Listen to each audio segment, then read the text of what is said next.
te dejo con los muchachos y pues adelante para darle. Gracias, profe. Aquí andamos al pendiente. Claro, pues vamos a iniciar el día de hoy con esta plática más que nada de las recomendaciones para un correcto cierre fiscal. Voy a poner la pantalla.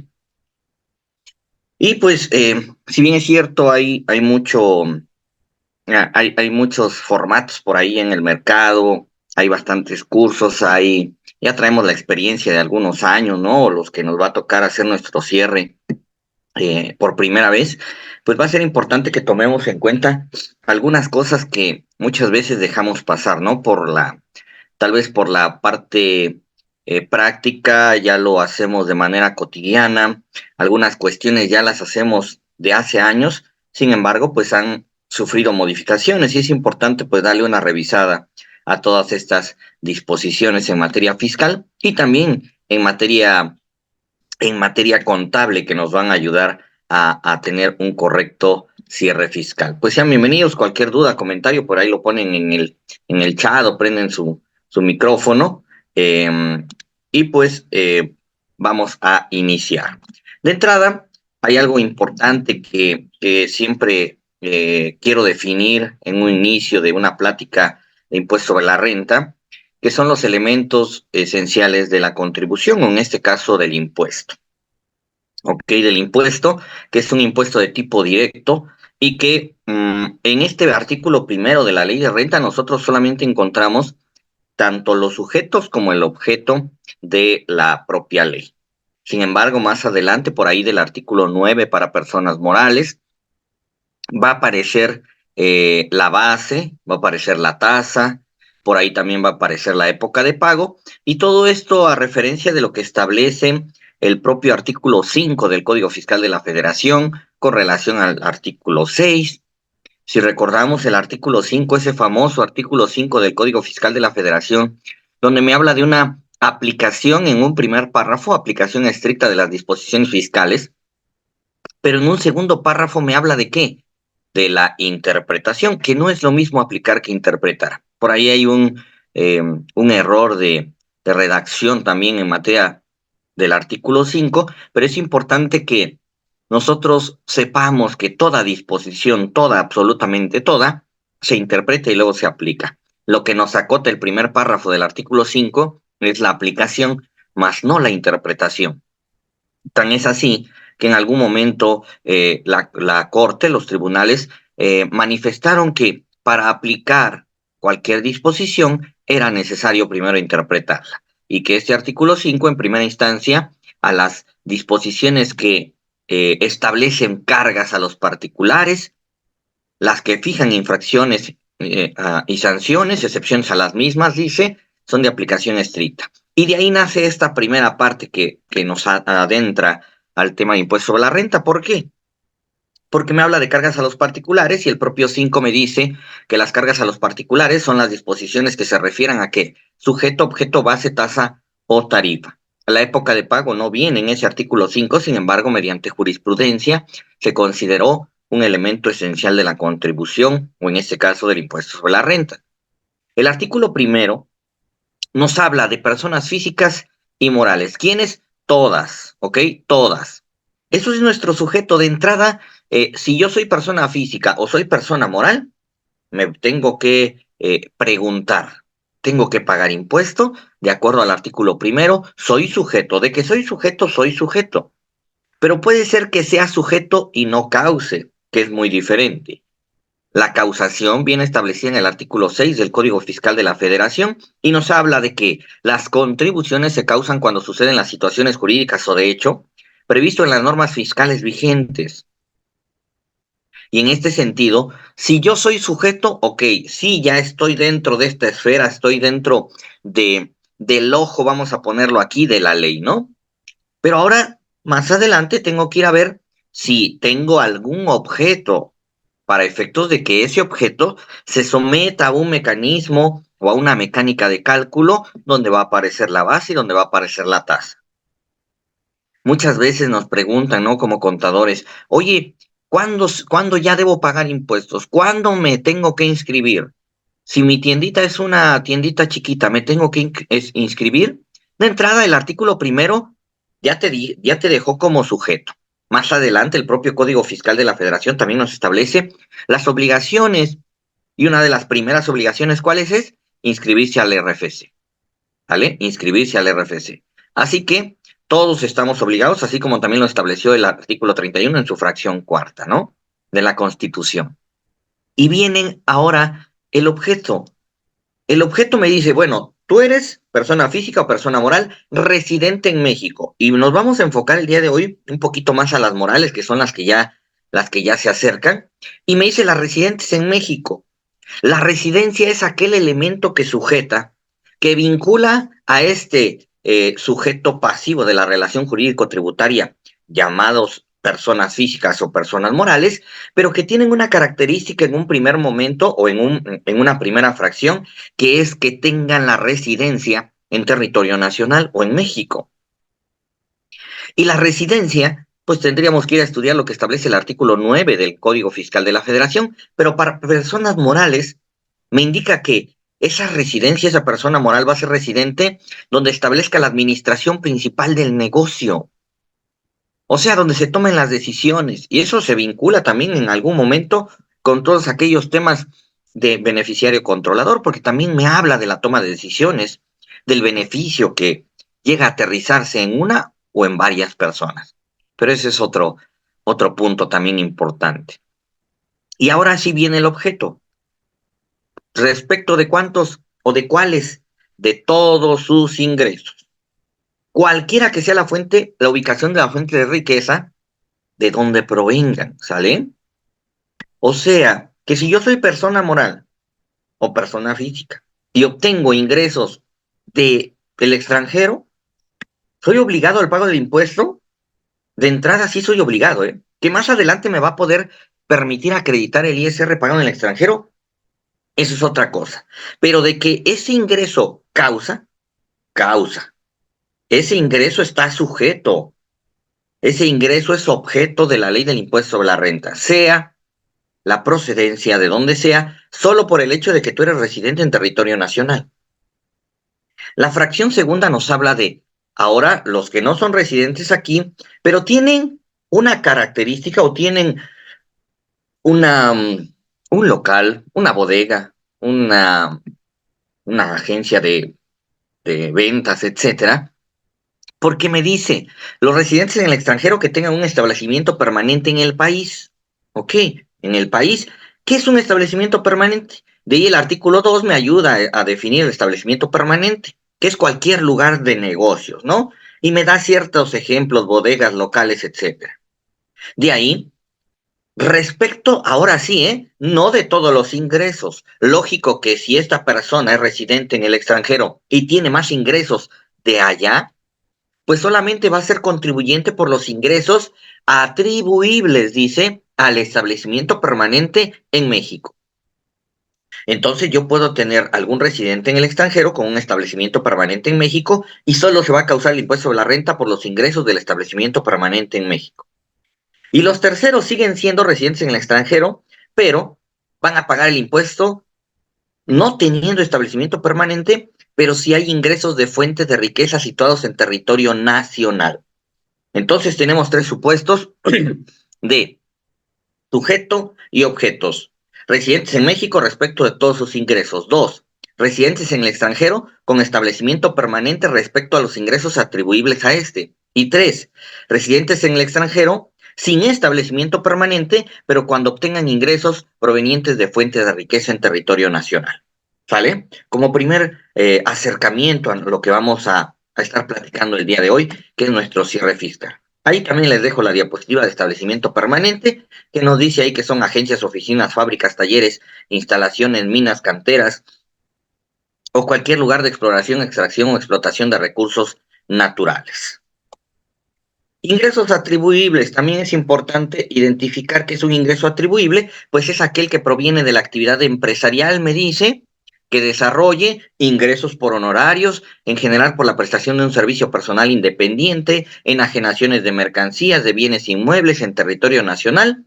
O sea, todos los ingresos que estén vinculados a este a este elemento que el artículo 2 le llamó establecimiento permanente. Un extranjero puede tener un establecimiento permanente, por ejemplo, una oficina. ¿Para prestación de honorarios de servicios personales independientes? Claro que sí. Y va a tener que pagar el impuesto por los ingresos que atribuibles. Y este es un concepto que maneja la ley de renta, ingresos atribuibles, que en algún momento se van a empatar o van a ser los mismos que los ingresos acumulables, que en algún momento van a ser los ingresos nominales. Fíjense cómo dentro del argot aquí fiscal, nosotros encontramos varios tipos de ingresos, pero que en algún momento van a ser los mismos. El artículo primero nos habló en primera instancia de todos los ingresos. De ahí vienen estos que estamos viendo en pantalla, ingresos atribuibles. De ahí, cualquier ingreso con fuente de riqueza en México. Más adelante, el artículo 16 nos va a hablar de los ingresos acumulables. Por ahí el artículo 14 de la ley de renta nos va a hablar de qué, de los ingresos nominales. Y todo esto lo tenemos que identificar plenamente en nuestro cierre para no confundirnos. ¿Ok? Continuamos entonces, ya adentrándonos a quién vamos a prepararle el cierre, de quién tendríamos que estar considerando ciertas recomendaciones del cierre, etcétera. Una persona moral. ¿Y qué es una persona moral? La ley como tal no nos define a la persona moral. Por ahí cuando en algunas de las clases que he tenido la fortuna de impartir en algunas universidades, les pregunto a mis alumnos, oye, ¿qué es una persona moral? Y todavía identifico y se tiene la creencia de que una persona moral es la unión de dos o más personas físicas. Oye, pues todavía nos quedamos hace años porque en la actualidad sabemos que existen ya personas morales unipersonales, vamos a llamarle así, claro, como por ejemplo las SAS. Claro ejemplo las SAS. Pero la ley de renta no me definió persona moral, pero yo necesito saber quién es una persona moral porque esa persona moral va a tributar en algún régimen, ya sea en el título 2, ya sea en el título 3 o en alguno de los capítulos del título 2. Esa persona moral la tengo que identificar claramente. ¿Qué cosa necesito de una persona moral?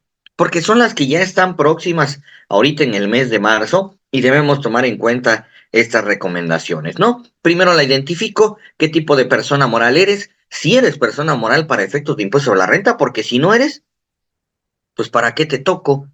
¿Para qué te analizo? ¿Para qué cierro? Si no eres de las personas morales que están incluidas aquí en este artículo 7, que prácticamente entran todas. Pero me dice el artículo 7 cuando en esta ley, y mucho ojo, es específico para la ley de renta, no para otras leyes. Para ley del IVA ni nos interesa en ningún momento el régimen, tal vez si es física o moral por el tema de retenciones. Donde se metió la autoridad a legislar un poquito y metió régimen fue en plataformas, cuando nos modificó por ahí los 18 de la ley del IVA. Pero solamente cuando en esta ley se haga mención a persona moral, se entienden comprendidas, y ahí viene la palabrita mágica, entre otras. Las sociedades mercantiles, o sea, todas las que vienen en la Ley General de Sociedades Mercantiles van a ser personas morales para efectos de la ley del impuesto sobre la renta, sí. La anónima, responsabilidad limitada, nombre colectivo, comandita simple, comanditas por acciones. Oye, ¿y las cooperativas? Las cooperativas, aunque no se encuentren ahora, porque antes sí estaban, en la Ley General de Sociedades Mercantiles, se salieron de ahí o la sacaron de ahí para hacerles la ley específica, que es la Ley de Sociedades Cooperativas, pero todavía siguen teniendo esa naturaleza de tipo mercantil. O sea, las cooperativas también entran aquí. Organismos descentralizados que realicen preponderantemente actividades empresariales. Si hay un organismo descentralizado que realice comercio, industria, agricultura, ganadería, pesca o silvicultura, claro que es persona moral. Instituciones de crédito, todas las que componen ahí el sistema financiero, claro que son personas morales. Las sociedades y asociaciones civiles, ya me habló de las personas morales mercantiles y ahora me tocó a las personas morales civiles. Y viene una que siempre he referido. Para efectos de la ley del impuesto sobre la renta, la AMP sí es persona moral. Ojo, le dio la característica de persona moral, no de sociedad.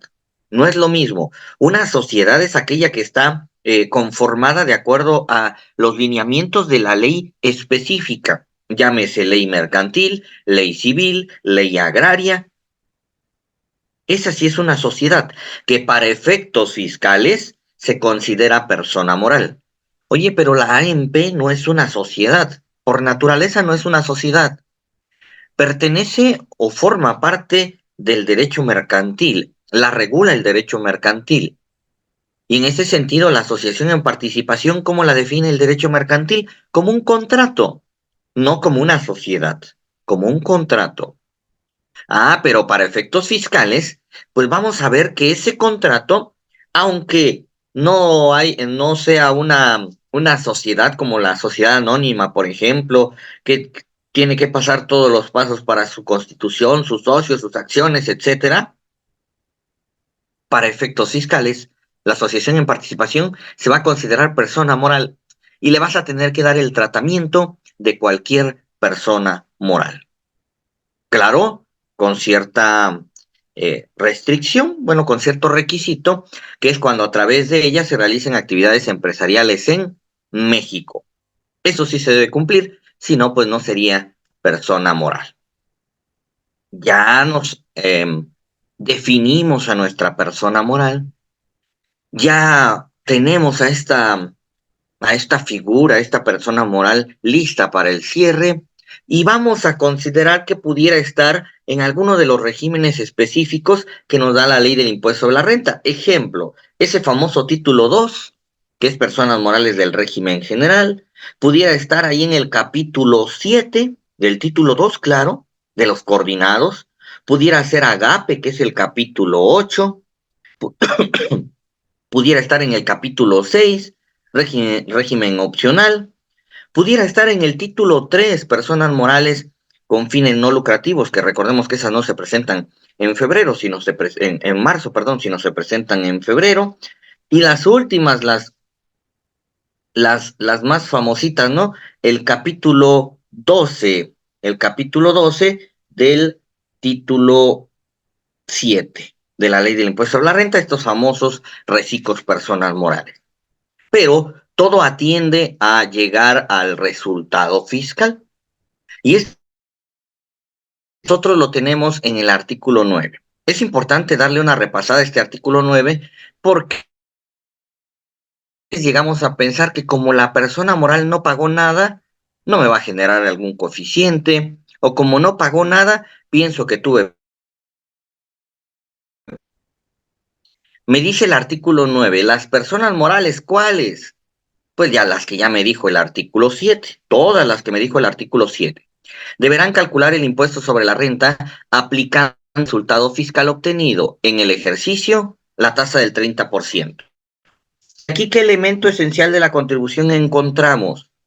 Un elemento que se llama base y el otro elemento que se llama tasa. Ya tenemos los elementos de la contribución. En el artículo primero, sujeto, objeto, en personas morales, título 2, régimen general, base, me falta la época de pago, pero viene más adelantito. ¿Y la base cómo le llamó? ¿Cuál es mi base para efectos del impuesto sobre la renta?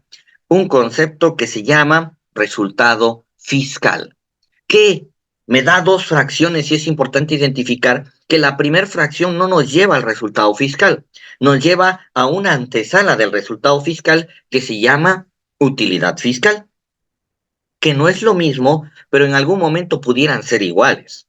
¿Y por qué es importante identificar que no es lo mismo la utilidad fiscal que el resultado fiscal? Porque mi resultado fiscal pudiera ser cero y aún así tener utilidad fiscal. Y ahorita vamos a ver cuándo. ¿Y en qué me repercute que tenga utilidad fiscal y que tenga resultado fiscal cero? Pues que si sí tienes utilidad fiscal y tuviste resultado fiscal cero, se entiende que no vas a pagar impuesto a la renta anual, pero sin embargo vas a poder generar un coeficiente de utilidad, calcula con base en la utilidad fiscal y no en el resultado. La fracción primera, ¿qué nos dice? A ver, te voy a empezar a dar la fórmula.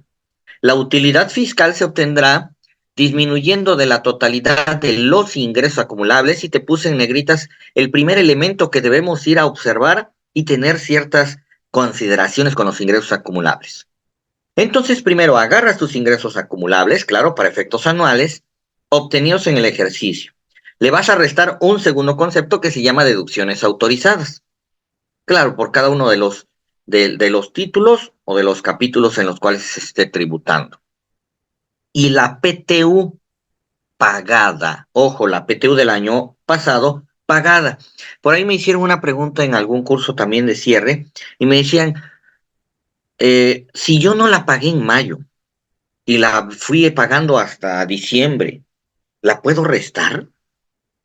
La disposición fiscal no nos limita al no poder restar. Sin embargo, en el aplicativo, y el año pasado así sucedió, y lo más seguro es que este año también venga en el mismo sentido, ya no te lo permite, no te lo reconoció ni siquiera la PTU pagada. ¿Por qué? Porque no lo timbraste en el momento en el que se debió distribuir, adicional a que incumpliste con una obligación en materia laboral. La respuesta entonces sería que si no tenemos esa PTU pagada por ahí del mes de mayo para personas morales o físicas, o abril para personas físicas, simplemente esa parte ya no la voy a poder restar. Es importante dar cumplimiento a estos pagos en los términos y plazos establecidos tanto en disposiciones fiscales como en este caso de las disposiciones en materia laboral. Hasta ese momento llegó, o hasta ese punto llegó, la fórmula que nosotros llamamos utilidad fiscal. Ingresos acumulables menos deducciones autorizadas menos PTU pagada es igual a ¿qué? Utilidad fiscal.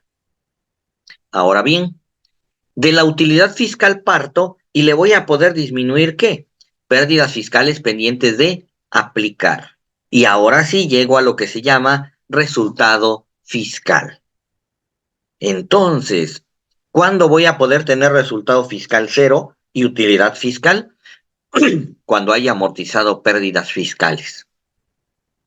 ¿Cuándo la utilidad fiscal va a ser igual al resultado fiscal? Cuando no tenga pérdidas fiscales o no haya amortizado pérdidas fiscales.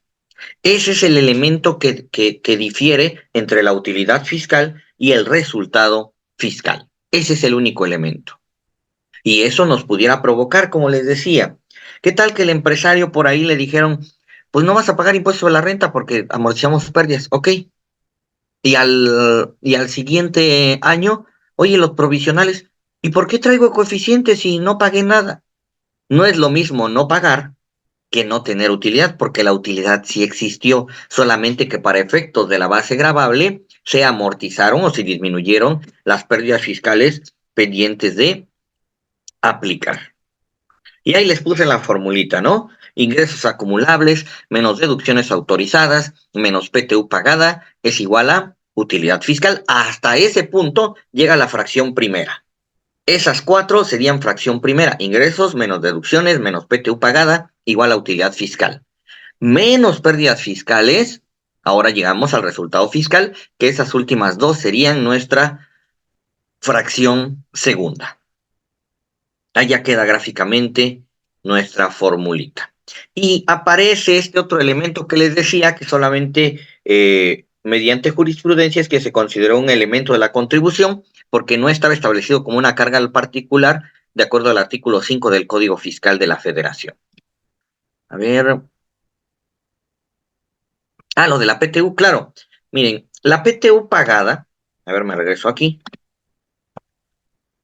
Ahí está, en el tercer renglón nosotros encontramos la posibilidad de disminuir, restar, porque en el artículo 28, y ojo, no es deducir, es restar.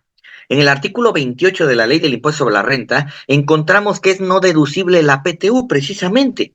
O sea que no la puedo deducir. ¿Por qué no la puedo deducir? Porque en el resultado fiscal está como restable o disminuible. Y ahí está, disminuyendo de los ingresos, las deducciones y la PTU. ¿Qué pasa con la PTU de manera práctica? Que es lo que les comentaba, ¿no? Si esa PTU, ejemplo, del año 2022 no se pagó a más tardar en mayo 2023, que es el plazo que tenía yo para pagar de personas morales, y tampoco la timbré en este mayo 2023. ¿Qué va a pasar en esta anual que voy a presentar en 2024? Hay algunos campos que ya aparecen prellenados en la declaración anual y así sucedió en la del año pasado, y precisamente uno de ellos fue el de la PTU.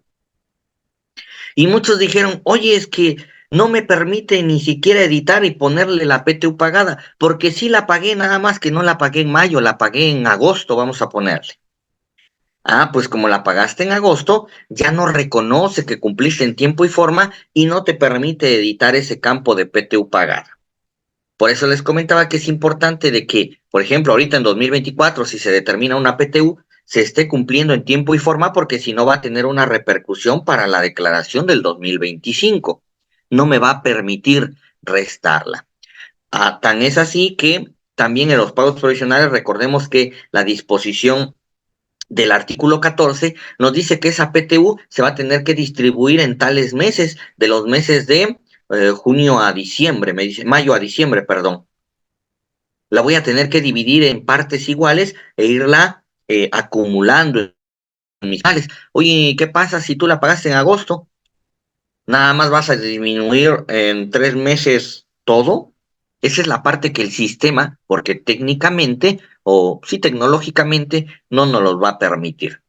¿Vale? No sé si quedó por ahí. Por eso es importante que en esta declaración anual nosotros verifiquemos en el aplicativo, claro, del el formulario de la declaración anual, esa PTU que ya nos va a precargar si es que la timbramos, ¿eh? Y si es que sí se emitió ese CFDI correspondiente en el mes de mayo o en el mes perdón, sí, en mayo o para personas morales o junio para personas físicas, perdón, ¿sale? Mayo, junio, y ya de ahí eh, poderla restar de nuestra declaración anual, porque si no, va a ser, tal vez no legalmente, pero sí va a ser tecnológicamente imposible porque no lo está permitiendo el aplicativo. De nada, CP Rivera, de nada, para eso estamos aquí. Entonces, ahí está la fórmula. Y aparece cuándo la vamos a pagar, me dice dentro de los 3 meses siguientes a la fecha en que termina el ejercicio fiscal. Dijo dentro de los tres, no dijo hasta marzo, ¿eh? O sea que la podemos estar presentando ahorita ya en enero, claro. Bueno, si el aplicativo también nos deja, porque esa es otra cuestión, ¿no? ¿La podemos presentar en febrero? Claro.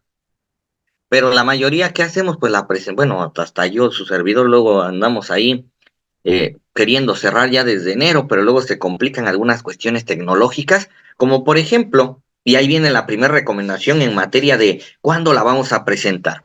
Ahorita que estamos en diciembre, recuerden que el aplicativo de declaraciones y pagos ya nos va acumulando los ingresos, nos los va acumulando y también nos va jalando ya los pagos efectuados, pagos provisionales efectuados con anterioridad, pero se tarda. Ejemplo, ¿qué tal que yo me tengo que regresar a presentar una complementaria del mes de junio, ahorita, y me regreso a junio para que me haga todo el consecutivo, todo el acumulado, para que a diciembre yo ya tenga los acumulados correctos? Se está tardando demasiado el sistema. Yo tengo una empresa que ya se tardó más del mes, ya mandé 2 aclaraciones, ya esta semana vamos a ver la posibilidad de presentar una complementaria mejor, porque si no, si me sigo esperando, ¿qué va a pasar? Y el año pasado pasó lo mismo, ¿eh?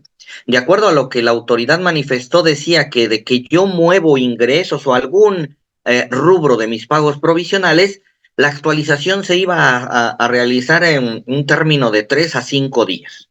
Sin embargo, el año pasado estuvo tardando aproximadamente semana y media a 2 semanas en actualizar las cantidades. ¿Y por qué es necesario que tengamos todo actualizadito? Porque de esos provisionales es que ya viene la precarga de ciertos datos en nuestra declaración anual. Y si yo no compuse los provisionales, mi declaración anual va a estar mal. Y por más que quiera yo cumplir en tiempo y forma con esa declaración anual, el, las actualizaciones que realizan los aplicativos del SAT no me los van a permitir. Entonces todavía estamos en tiempo de que ahorita a finales de diciembre, todavía enero, ir presentando en algún momento o corrigiendo ciertas cosas que hayan quedado desfasadas o hayan quedado erróneas por ahí para que lo reconozcan los propios aplicativos. De ahí viene la determinación de la PTU, donde también viene una segunda recomendación. ¿Cómo registramos la PTU? De acuerdo a lo que establece este penúltimo párrafo del artículo 9 de la Ley de Impuesto a la Renta, o ya hago mi proyección de PTU, la recomendación es, ahorita ya estamos en momento, o es más, nos esperamos al 31 de diciembre y en enero ya hago mi corrida de PTU, hago mi proyecto de distribución de PTU, porque ya conozco la base gravable. Supongamos, y es un ejemplo que siempre me gusta poner en este tema de la PTU, cuando salió el tope, la reforma a la Ley Federal del Trabajo del tope de la PTU de los 3 meses, muchos dijeron, oye, ¿y qué hacemos con la PTU que te sobra? Ah, pues esa PTU súmala al año siguiente y la repartes al otro año. En ninguna parte de la disposición dijo eso. Otros dijeron, pues repártela. Total, somos muy buena onda y repártela porque soy muy buen patrón. Si tú repartes una PTU que ya no es PTU, pues lógico que qué cosa es salario. Y si es salario, va a estar grabada.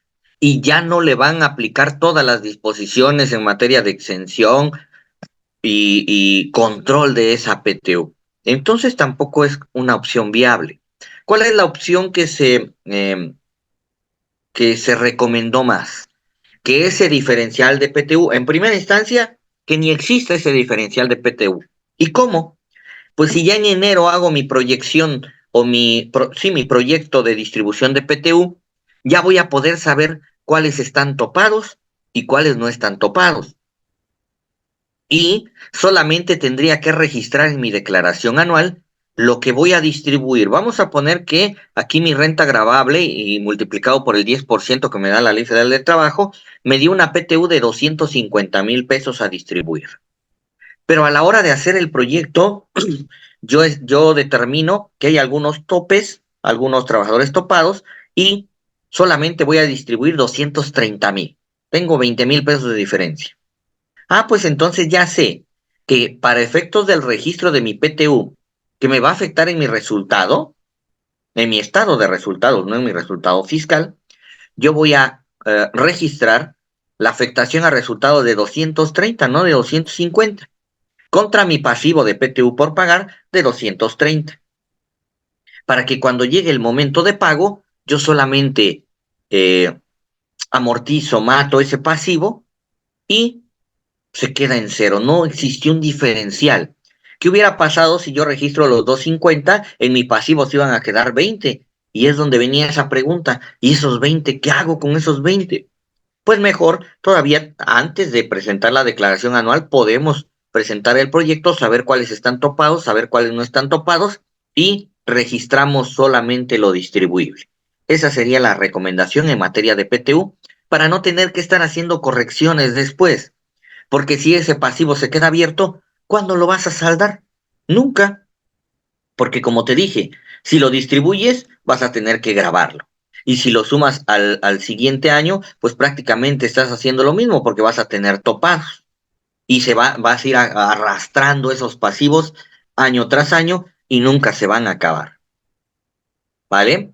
Y ahora, para determinar la renta gravable de la PTU, la fórmula viene siendo muy similar a la que acabamos de ver. Ahorita me regreso a esa diapositiva, pero sería ingresos acumulables menos no deducibles de la fracción 30 del artículo 28, que ¿cuáles son esos? Los exentos no deducibles en la proporción del 47, bueno, en primera instancia del 53 o del 47% respecto a la variación que hayan tenido los exentos respecto del total de los ingresos del año pasado a este año.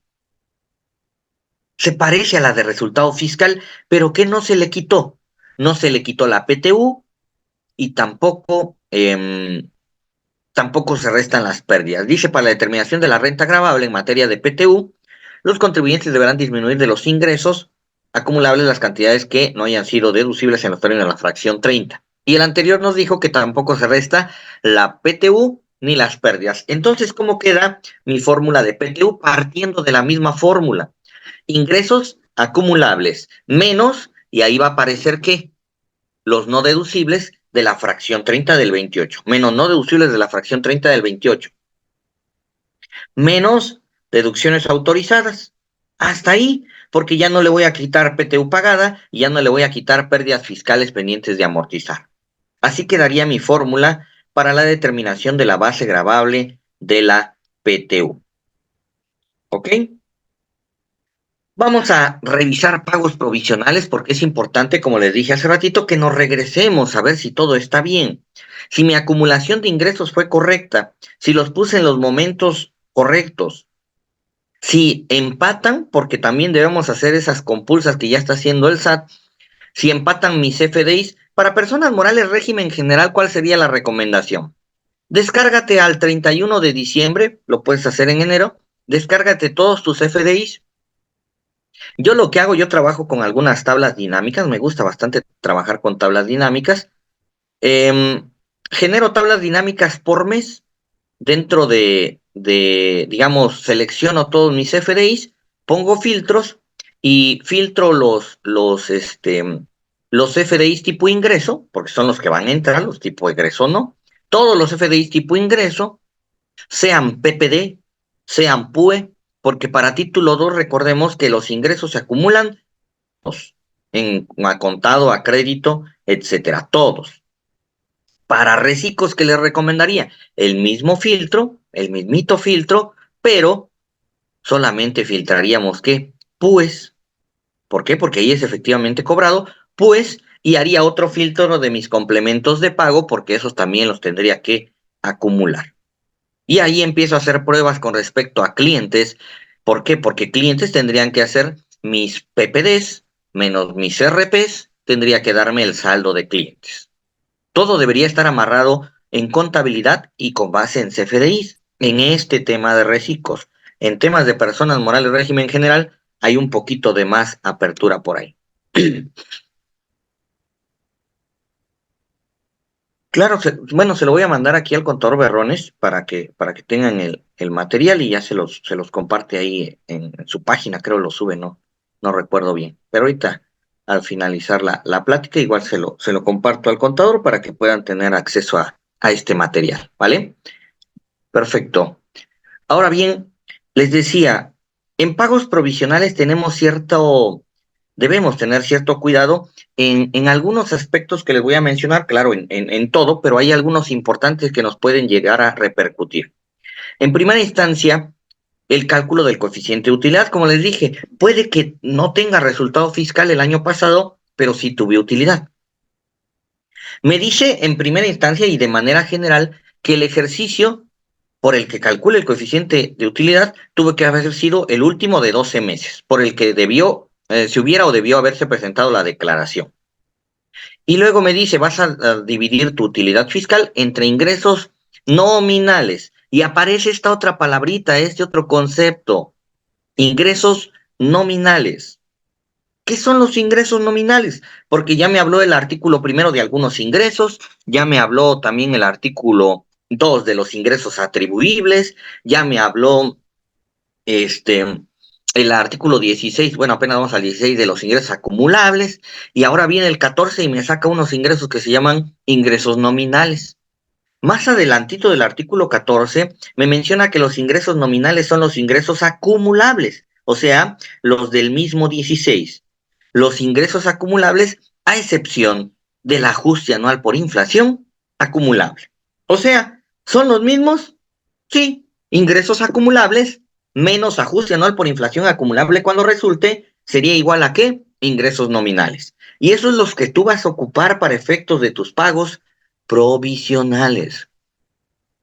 Y hay una repercusión en materia de anticipos, y ahorita lo vamos a ver, por ahí les dejo la regla todavía de la resolución 2023, con el tema de anticipos en el caso normal vamos a poner de comercio, industria, pero en el caso de obra, ahí sí lo contemplo. Por eso es que digo, ¿por qué el legislador sí diferenció en un tema de obra y no diferenció en el tema comercial? Tan fue así que en resolución miscelánea nos tuvieron que componer ese detalle. Y ahí vamos para allá. Entonces, primero calculo mi coeficiente de utilidad y ahorita para 2024 yo voy a tener que calcular coeficiente de utilidad de 2023 con los datos 2023 que se va a ocupar para 2024. ¿A partir de qué pago lo ocupamos en 2024 a partir del pago de marzo que se presenta en abril. También nos menciona, no sé si en algún momento ustedes han visto en sus constancias de situación fiscal, que viene una obligación que dice declaración trimestral por el inicio del segundo ejercicio fiscal. Y eso solamente va a ocurrir una sola vez. ¿Cuándo? Pues en tu segundo ejercicio.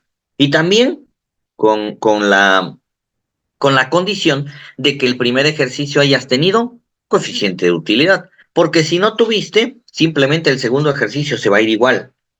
¿Hasta cuándo vas a tener ese pago? Hasta el ejercicio que lo tengas. Y sería el mismo tratamiento, porque le decía, esa declaración viene una sola vez, pero en las demás, en el tercer, cuarto, quinto año, tú tendrías que estar presentando tu primer pago en el mes de abril, que corresponde a marzo. Pero como los ingresos vienen de manera acumulativa, en enero tú declaras los ingresos de enero. En febrero, los de enero más los de febrero. En marzo, los de enero, febrero y marzo.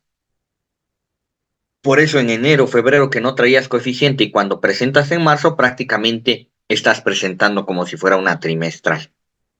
Pero la única obligación trimestral que aparece es la del segundo ejercicio fiscal.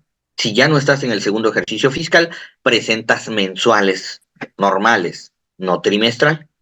Aunque en materia de cálculo sí va a abarcar ese primer trimestre. Es importante también saber que si yo no tengo coeficiente de utilidad o tuve anteriormente, solamente me puedo regresar a buscar ese coeficiente hasta 5 años atrás. ¿Qué va a pasar con los reciclos? Recomendación con los reciclos. Reciclos personas morales. No sé si nos hemos hecho esta pregunta de si me salgo del reciclo o me sacan del reciclo, cosa que está pasando ahorita con las personas físicas y es todo un tema. Para personas morales, si me salgo del reciclo o me sacan del reciclo, en algún momento a mí se me ocurrió y dije, pues, si me salgo del reciclo, pues me voy a ir al general. Oye, pero como de inicio yo tributé en reciclo, no traigo coeficiente. ¿Calculo coeficiente con los datos de mi anual? Pues no, porque no está establecido así en el 14. ¿Y entonces con qué coeficiente pago? Pues yo decía, pues no pago, ¿no? Porque no traigo coeficiente. Sin embargo, la salida del reciclo es bastante delicada. ¿Por qué? Porque al no haber un coeficiente, o sea, una medida estimada de cómo te fue el año pasado, de cuál fue tu porcentaje de utilidad, porque el coeficiente en realidad, ¿qué cosa es? Un porcentaje o una medida de la utilidad. Si no tengo ese dato, me dice la autoridad que voy a tener que ir a pagar con el coeficiente que establece el Código Fiscal de la Federación con respecto a aquellas determinaciones presuntivas que están por ahí del artículo 58 del Código. Y nos da ciertos porcentajes que están bastante altos con respecto a un coeficiente que pudiéramos tener bajo.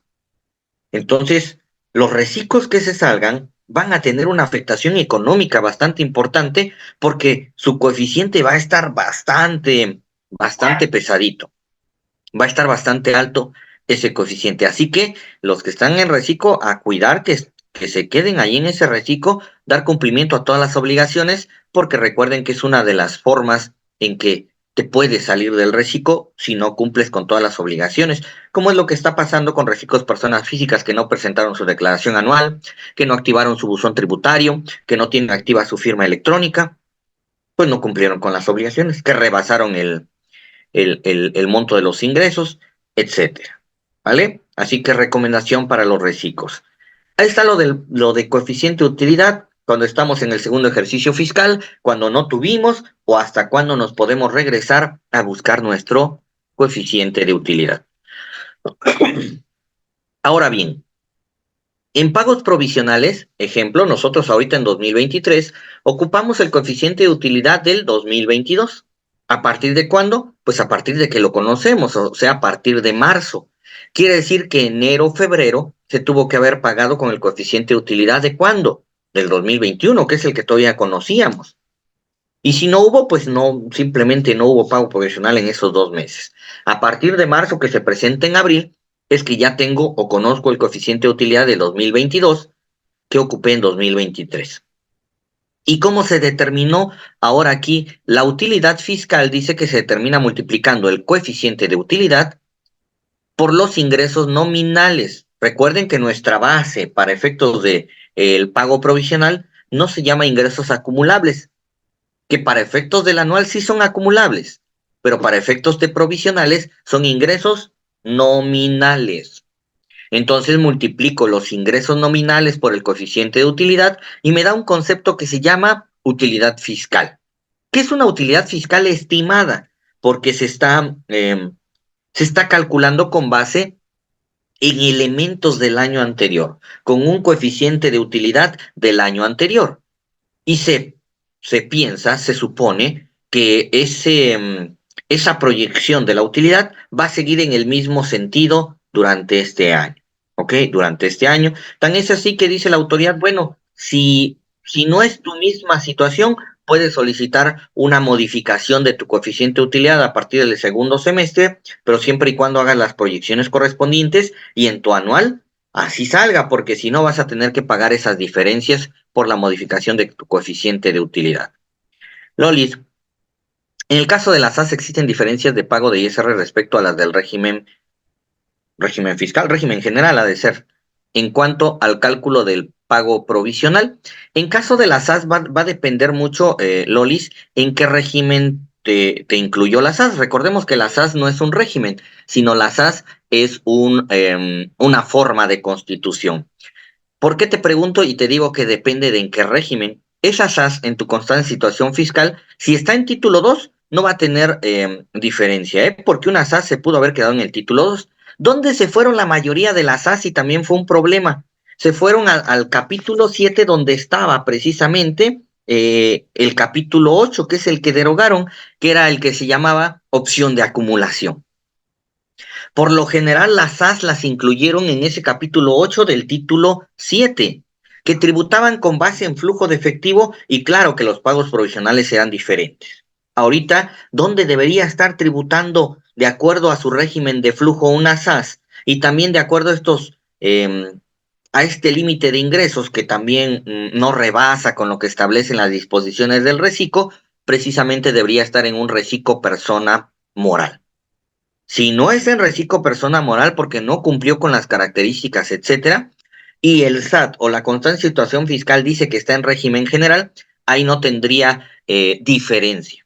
Si esa SAS está en régimen general, no hay diferencia en el cálculo de pagos provisionales. Ojo con eso. No hay diferencia. ¿Por qué?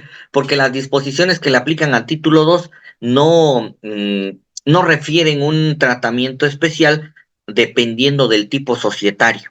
Simplemente es una persona moral que tributa con base en ese título, ¿no? Y se tendrían que acumular también los de crédito, cosa que las AS, recordemos que pues se manejaban por flujo precisamente porque estaban en el capítulo 8, pero ese capítulo 8 ya fue derogado la opción de acumulación y tendría que estar, considero yo, en reciclo. No sé por ahí donde esté Lolis. Si es que está en reciclo, ahí sí el cálculo de pagos provisionales es muy diferente, ya que ahí no hay coeficiente de utilidad. Son ingresos acumulables menos deducciones. Hagan de cuenta que eso es nuestro anual, pero mes con mes. Queda por ahí, Lolis, me comentas, si no, para dar otro poquito ahí de argumento con respecto a los pagos provisionales, en este caso de algunas SAS, dependiendo del régimen donde esté esa SAS. Ahora bien, la utilidad fiscal, ya llegamos a la utilidad fiscal, que es una utilidad fiscal estimada, ¿qué le vamos a poder quitar? La PTU pagada en el mismo ejercicio, y es donde les decía, el citado monto de la PTU se deberá disminuir por partes iguales en los pagos provisionales correspondientes de los meses de mayo a diciembre. Por eso es importante que sí se pague en el mes que está establecido, para que yo lo pueda disminuir de mis pagos provisionales del mes de mayo en adelante. Y dice que tiene que ser de manera acumulativa. O sea, ¿cómo? En mayo tú disminuyes la parte de mayo. En junio tú disminuyes la parte de mayo y junio. En julio, mayo, junio y julio. Y así nos vamos. Cuando lleguemos a diciembre, tú ya vas a disminuir prácticamente toda tu PTU. Por eso lo menciona que es de manera acumulativa. Quiere decir que de mayo a diciembre yo tengo ¿cuántos meses? 8 meses. Divido mi PTU pagada en 8 para que tenga las partes que voy a disminuir en cada mes. Pero recordemos que a partir de junio ya tengo que hacerlo por 2, julio por 3, agosto por 4 y así me voy hasta diciembre, que sería por 8. Así es como disminuimos la PTU en pagos provisionales. Y también, aunque no lo menciona aquí, pero es un requisito ya técnico, esa PTU debe estar timbrada, a fuerzas que debe estar timbrada. Por ahí en algún momento alguien me dijo, oye, contadores, que ahorita no tuvimos dinero para pagar la PTU y la vamos a timbrar hasta noviembre. Pues sí, puedes timbrarla para dar cumplimiento a una obligación en materia laboral, pero lo siento, para efectos fiscales, yo considero personalmente que ya no lo puedes disminuir ni en este provisional ni para efectos del cálculo anual. Así que tratemos de cumplir en tiempo con esas disposiciones. Dice, si se paga el PTU, ay Dios mío, mi cargador no lo conecté. Permítanme, si no se me va a apagar. Según yo sí lo conecté. Está aquí. Perdón, ¿eh? Está. Conta, si se paga el PTU, el total timbrado en diciembre de 2023, se acumula el total en diciembre de 2023. Para efectos de la disminución, como les comentaba, el procedimiento para provisionales pudiera creerse que es todo en diciembre, ¿vale? Porque ya perdiste la disminución desde mayo hasta noviembre, ya perdiste esa disminución. Sí pudieras, pero ¿qué va a provocar? Que en la anual tú no lo vas a poder disminuir, como lo veíamos hace ratito por el aplicativo. En pagos provisionales, sí de hecho, en pagos provisionales también ya te lo va haciendo en automático, ¿eh? Porque ya detecta la PTU pagada en mayo. Si tú no la timbraste en mayo, dudo que el aplicativo te permita disminuirlo en diciembre, ¿eh? Prácticamente los que timbraron después de mayo ya no les permitió disminuirlo. De acuerdo a lo que establece la ley en la parte que estamos viendo, sí se disminuiría todo en diciembre. ¿Por qué? Porque prácticamente son tus ocho partes acumuladas, pero el aplicativo no te lo va a permitir. No te lo va a permitir porque ese sí lo precarga. La parte de PTU sí lo precarga. ¿Sale? Ok. ¿Queda Lolis por ahí? Ahora, también le vamos a poder disminuir en pagos provisionales. Perfecto, gracias. También se va a poder disminuir en pagos provisionales que las pérdidas fiscales pendientes de amortizar. Y aquí está C. Me voy a ir al C para que nos dé tiempo ver las consideraciones con respecto a costo y todo lo demás. La pérdida fiscal también es un tema controversial. Algunos manifiestan que la pérdida se va acabando. Ejemplo, yo sí, en enero, vamos a poner, amortizo, tengo una utilidad fiscal de 50,000, pero traigo una pérdida fiscal pendiente a amortizar de 150,000. Ah, ¿te alcanza? Sí, amortiza 50,000. En febrero tuviste utilidad de 50,000. ¿Te alcanza? Sí. En marzo tuviste utilidad de 50,000. ¿Te alcanza? Sí. En abril tuviste utilidad de 50,000. ¿Te alcanza? Y ahí es donde viene la interrogante. Porque hay algunos que dicen, no, ya te la acabaste en enero, febrero y marzo de a 50, 50 y 50 y traía 150, ya te la acabaste. A partir de abril para adelante tú ya no puedes amortizar nada. Claro que bueno, de acuerdo al criterio de su servidor y también, como lo he comentado con algunos otros colegas, sí se puede amortizar. ¿Por qué? Porque me dice, independientemente o sin perjuicio de disminuir dicha pérdida en la utilidad fiscal del ejercicio. Si nosotros nos vamos al procedimiento de cálculo de pagos provisionales, nos vamos a dar cuenta que hasta este punto donde todavía llegan las disminuciones, estamos en una forma acumulativa. Nos dijo ingresos nominales del periodo, todavía viene acumulado. Coeficiente de utilidad, me da la utilidad fiscal. Pues si yo multiplico un coeficiente de utilidad por ingresos acumulados, la utilidad también viene acumulada.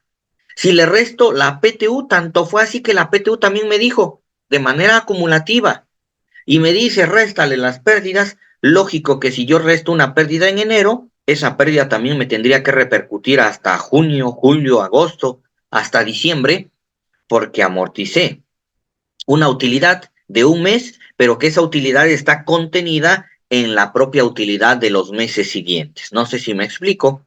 Por eso es que si se pudiera presentar, bueno, amortizar y no se va acabando esa pérdida. ¿Dónde ya no voy a poder amortizar? Cuando ya no me alcance la pérdida total. Ejemplo, en algún mes de este ejemplo que les estoy poniendo, yo tengo una utilidad fiscal de 200,000 y les dije que mi pérdida era de 150, ahí sí ya no, nada más voy a poder amortizar 150,000.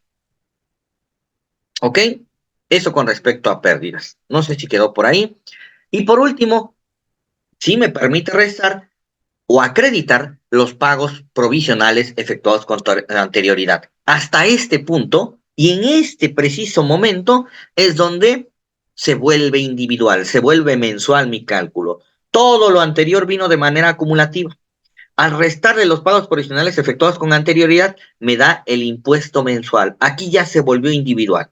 Pero hasta este momento, todo lo que tuve anterior fue de manera acumulativa. Por eso es que disminuyo de ingresos de manera acumulativa, utilidad de manera acumulativa, PTU pagada de manera acumulativa, pérdidas de manera acumulativa y hasta acá se vuelve de manera individual. Y ahí viene la definición de ingresos nominales que les decía. ¿Qué son los ingresos nominales? Los ingresos acumulables menos o sin el ajuste anual por inflación acumulable. ¿Quedamos? Y ahora sí, ingresos. Artículo 16, tendríamos que ir a revisar si estamos acumulando todos los ingresos en efectivo, bienes, servicios, crédito, cualquier otro tipo que obtengan en el ejercicio.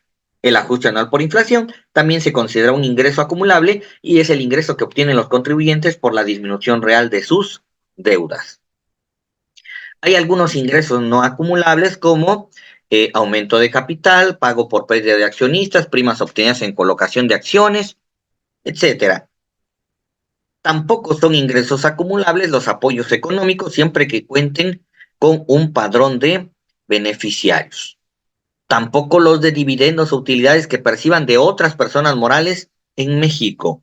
Tampoco, si yo, persona moral, percibo dividendos de otra persona moral en México, ahí sí no es ingreso acumulable. Y algo que debemos revisar, tanto en este 31 de diciembre a este cierre, estamos acumulando de acuerdo a lo que establece el artículo 17. Estamos acumulando de acuerdo a CFDI, de acuerdo al momento en que se entregue o se preste el servicio, de acuerdo al momento en que se cobre o sea exigible total o parcialmente el precio. Yo creo que la mayoría mmm, nos vamos o en algún momento nos queremos empatar con lo que establece el CFDI. Sin embargo, hay más momentos de acumulación que no están sujetos al CFDI. Es importante que hagamos este barrido de todo el año y como les decía, a ver, enero, baja todos tus FDIs de ingresos, sumas tanto los PUEs como los PPDs, eso debiste acumular en enero. Así de simple, para personas morales del régimen general. Para Reciclo, recordemos que no, porque es efectivamente cobrado. Serían los de enero, PUEs, más complementos de recepción de pago emitidos. Nada más. Y con eso, nuestros FDIs van a estar empatados con nuestra contabilidad también y con nuestras declaraciones. ¿A qué le estamos haciendo un poquito de más caso? Al CFDI. Pero porque así lo establece, bueno, así lo toma la autoridad. ¿Qué tal que yo tengo, fíjense, en este barrido que voy a hacer, en enero tengo entre PUEs y PPDs emitidos 500,000 pesos. Y yo tengo en enero acumulado 520,000 pesos. Sí, la autoridad, oye, ¿y esos 20,000 por qué no tienen CFDI? Te voy a multar por la no expedición de comprobantes. No, yo acumulé, pero ese CFDI, ¿qué crees? Está en febrero. Lo acumulé en enero porque en enero entregué el material, nada más que no había facturado. Y es más, fue el último día de enero y lo facturé en febrero, pero no con fecha de enero, con fecha de febrero. Ahí tenemos ya un detalle de facturación también. Porque la autoridad ese de febrero lo va a tomar como si hubiera sido de febrero y no de enero. Así que recomendación, todas estas operaciones que se pasen de mes, si pertenecen a un mes anterior, pues podemos todavía utilizar este truquito del PPD con complemento para poder regresar en algún momento ese ingreso y que no para efectos de la compulsa que hace la autoridad se tome en febrero cuando ese ingreso lo tengo que acumular en enero. Mucho ojo con momentos de acumulación, con formas de emisión de nuestros comprobantes fiscales, tanto PUE como PPD, y esos complementos de recepción de pagos que nos van a ayudar en algún momento a regresar algún ingreso que ya se nos haya pasado. Porque pues ya pasó las 72 horas para ir para poder regresarlo de la fecha de expedición. Ya estamos a mitad del mes y ahora ¿cómo le hago? Pues tengo que expedir la factura. ¿Y cómo la expido? ¿En PUE? Si la expides en PUE, se va a considerar que la cobraste en febrero. Si la expides en PPD, la puedes regresar ¿a qué? A enero, considerando tu complemento de recepción de pagos. Para efectos de IVA también te va a servir. En personas morales título 2 no vamos a tener tanto detalle en materia de ISR porque también se acumulan los PPDs. También acumulamos esos PPDs. Así que ya en este año 2024 la recomendación es, como esté mi PUE más mi PPD, eso acumulo en enero, en febrero, en marzo, y les aseguro que no vamos a tener esas diferencias que manda la autoridad, ni siquiera en materia de IVA, teniendo en cuenta la correcta emisión también de los complementos de recepción de pagos. Y aquí viene lo de los anticipos. Les decía hace ratito que en pagos provisionales debemos tener bastante cuidado en anticipos. ¿Por qué? Porque los anticipos que yo reciba son acumulables. Claro que son acumulables en el momento en el que los reciba. Pero de acuerdo al artículo 14 de la ley, no en el momento en el que se apliquen. O sea, ¿cómo lo voy a acumular? Tan fue así que la resolución miscelánea pues nos dio la regla 3.2.24, donde nos dice que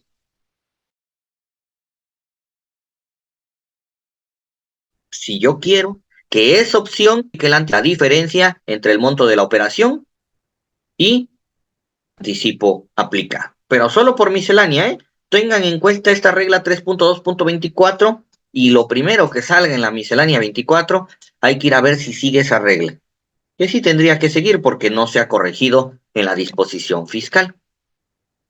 Dice, contra Georgina, eso puede pasar cuando la fiel está vencida y por situaciones de cita para el contribuyente no se pondría timbrar a tiempo. Claro, pudiera suceder eso siempre y cuando tenemos los argumentos de decir la autoridad, mi firma estaba vencida, la renové hasta este momento y pues yo tenía que acumular mis ingresos.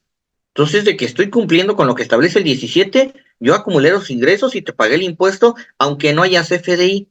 ¿Por qué? Por una imposibilidad práctica de emisión. Perfecto, contadora, muchas gracias. Ahí les dejo la regla entonces. Como les dije, esta regla es bastante importante que venga en la miscelánea 24, porque si no, nosotros vamos a tener la obligación de acuerdo a ley acumular anticipos y acumular la totalidad de la operación. Prácticamente estoy acumulando doble. Y recomendación para este cierre 2023, los que optaron por esta regla 3.2.24. Al cierre, ahorita estoy en diciembre, recomendación, no dejemos anticipos de clientes abiertos, apliquémoslo. El cliente va a querer que ahí se quede, pero a nosotros no nos conviene. ¿Por qué? Porque aquí el último punto que dice, la opción a que se refiere la presente regla, solo puede aplicarse dentro del ejercicio en que se realicen los anticipos. Y el monto de estos no se hubiera deducido con anterioridad. Quiere decir que si yo dejo anticipos abiertos en diciembre, de acuerdo a una interpretación poquito estricta de esta regla, esos anticipos abiertos de diciembre que se van a aplicar en enero, prácticamente no los pudiera restar en enero porque ya no pertenecen al mismo ejercicio. Así que, como les decía, en la medida de lo posible, la recomendación es que no cerremos con anticipos. Además, que el anticipo nos va a provocar conciliación. Recordemos que los anticipos son ingresos fiscales no contables, porque para efectos contables, el anticipo de clientes pues representa un pasivo. Para efectos fiscales, ese anticipo sí representó un ingreso. ¿Vale? Ok. Particularidad para sociedades o asociaciones civiles, ahí sí acumulamos de acuerdo a el cobro. Ahí en el momento de acumulación, ahí sí ni siquiera es a la expedición del CFDI, cuando se entregue o se preste el servicio. Aquí sí, hay solo uno se cobre, cuando se cobre el precio de la contraprestación. En otorgamiento del uso goce o arrendamiento financiero, ahí sí, en arrendamiento financiero me dice que puedo optar por acumular la totalidad del contrato o en la parte del precio exigible durante el mismo. ¿Qué nos conviene? Pues acumular el precio exigible, porque el contrato, ¿qué tal que es a 2, 3 años? Y pues no voy a acumular en un año lo correspondiente a 3 o 4. Ingresos por contrato de obra inmueble, aquí sí el legislador sí contempló que se van a poder disminuir los anticipos sin necesidad de ir a la miscelánea. Aquí sí lo permite. Recordemos que en contratos de obra inmueble se maneja por estimaciones. Y aquí el momento de acumular los ingresos por contrato de obra inmueble no es el momento ni del CFDI, ni cuando se preste el servicio, ni cuando se cobre. Fíjense qué dice ahí. Cuando las estimaciones sean autorizadas para su cobro. Ese es el momento, ¿eh? Ese es el único momento que nos da para ingresos por contrato de obra inmueble.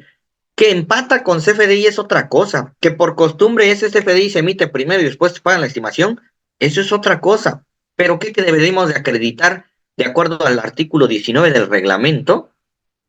Que se considera autorizado o aprobada una estimación en la fecha en que el residente de supervisión o la persona facultada por el cliente para efectuar la supervisión firme de conformidad dicha estimación. Solamente necesitamos una firma para acreditar el momento de acumulación. ¿Sale? Mucho ojo con contratos de obra, ya que tienen un tratamiento especial, porque si esa estimación no se cobra dentro de los 3 meses siguientes a que fue autorizada, se va a tener que acumular hasta que se cobre. Sin embargo, si se cobra dentro de los 3 meses siguientes, se acumula en el momento en el que fue autorizada. Y aquí el último párrafo del 17 me dice que todos los demás, cualquier pago recibido en efectivo, bienes, servicios, por anticipo, depósitos, garantías, etcétera, se tendrían que considerar ingresos acumulables.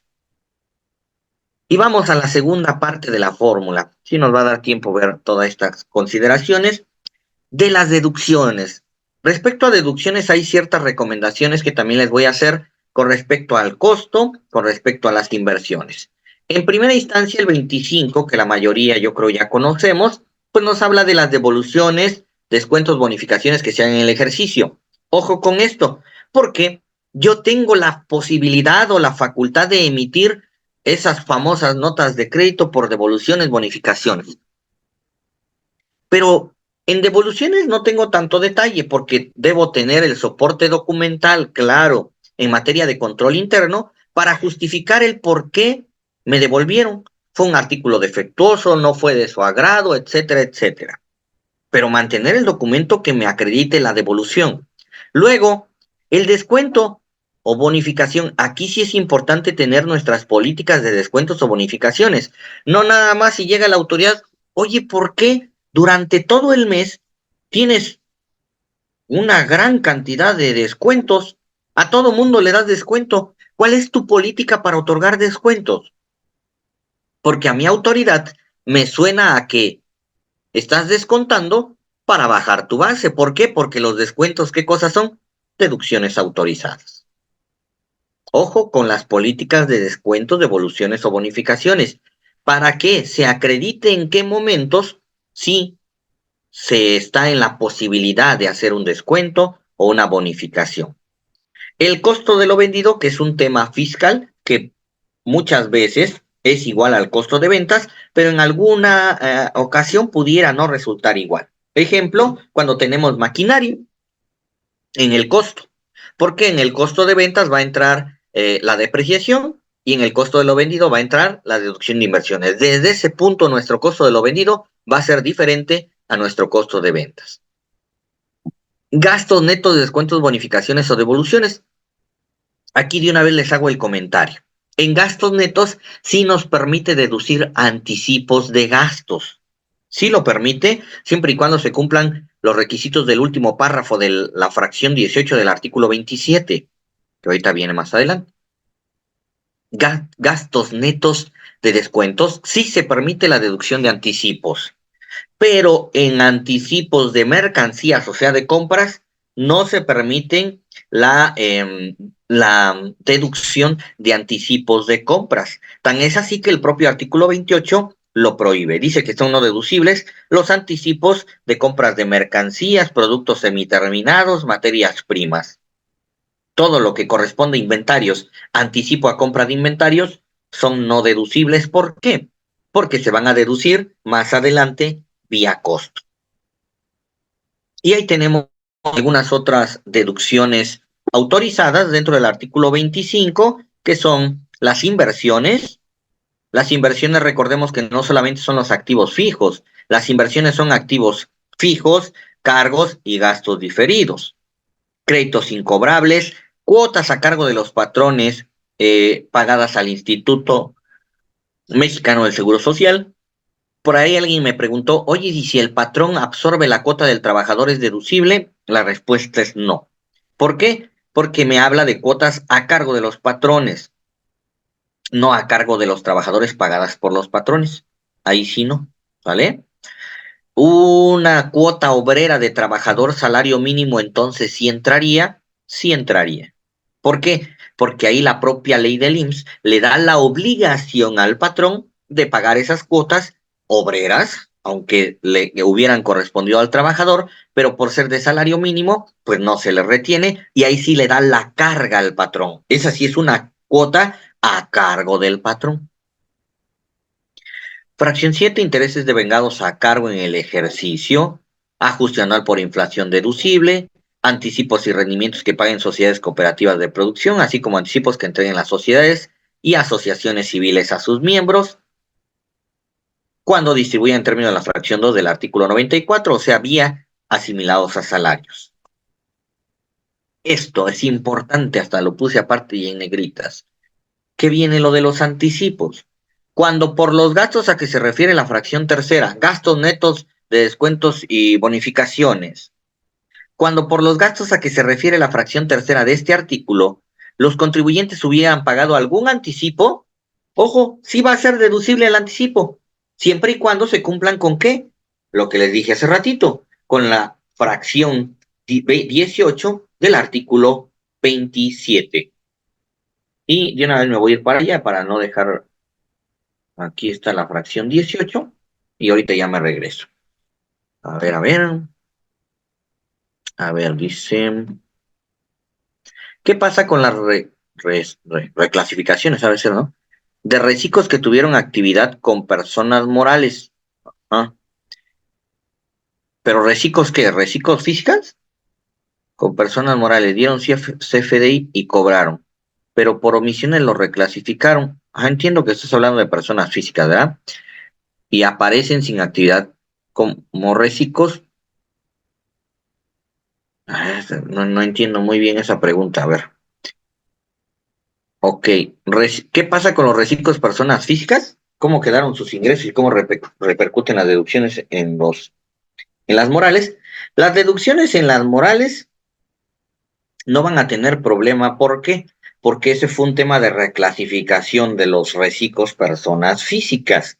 Si ese reciclo persona física se reclasificó, lo que establecen tanto las reglas de carácter general como por ahí los artículos 113J, si no mal recuerdo, 113, 113J de la ley del impuesto a la renta, es que ese reciclo, a diferencia de los reciclos personas morales, se iba a tener que regresar a presentar complementarias. Y entonces, ¿cómo quedan los ingresos quedan en el mismo sentido. Vas a tener que tributar esos ingresos, pero ahora dentro del régimen general o el arrendamiento, como haya sido tu reciclo, actividades empresariales o profesionales o arrendamiento. La mecánica es, te regresas a presentar complementarias desde el mes de enero y acreditas esas retenciones o los pagos que hayas efectuado como reciclo. A la contraparte no le tiene que afectar, aunque sea un régimen distinto al que tú vas a tener, porque la mecánica solamente le afecta al que se salió o al que sacaron del reciclo. La otra persona no puede hacer mayor, sería, sería muy difícil y por eso no lo ha contemplado así la autoridad, que se tenga que refacturar todo, imagínense. Y también, ¿qué otra repercusión se encontró en la reclasificación de los reciclos? Que pues el régimen de esas facturas ahora es diferente.